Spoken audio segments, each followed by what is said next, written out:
কবিতার নাম ক্ষমা করো তিলোত্তমা। আমাদের ক্ষমা করো তিলোত্তমা, তোমাকে দিতে পারলাম না সুবিচার।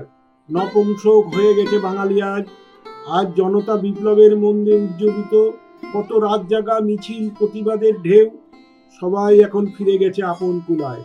মেরুদণ্ড দেখতে দেখতে সরীসৃপ আমরা, এক আত্মসর্বস্ব মহিলার অপরিসীম লিপ্সা। ক্ষমতায় থাকতে করেছে আত্মাকে বিক্রি।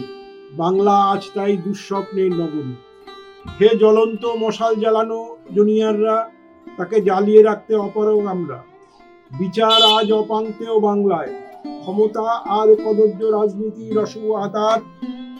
তাই বাংলায় আজ শুধুই নরক গুলজার। যখন অনেক স্বপ্ন জাগিয়ে বলেছিল আলো, এখন নরক থেকে জেগে উঠল অন্ধকারের দিকরা। নিভিয়ে দিল শুভ চেতনা সত্যের লড়াইকে। যারা সত্যে বিশ্বাসী, শুভ চেতনায় উদ্বুদ্ধ, তারা সবাই আজ নত যেন ক্ষমাপ্রার্থী তোমার কাছে।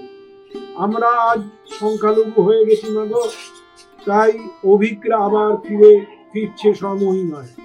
বাংলায় আজ তমসাময় অন্ধকারের রাজত্ব। জনতা বিক্রি হয়ে গেছে অনুদানে, এক নোংরা মহিলার কদর্য রাজনীতির চালে। তাও সংখ্যালঘু আমরা স্বপ্ন দেখি আজও, একদিন আমরা নিশ্চয়ই সংখ্যাগুরু হব। সেদিন তোমার হত্যার বিচার হবে।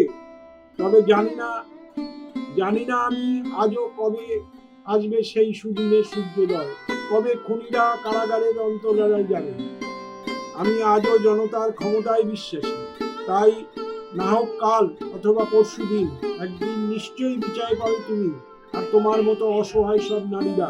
তখন হয়তো থাকবো না এই পৃথিবীতে, কিন্তু এ আমার অমোঘ বিশ্বাস।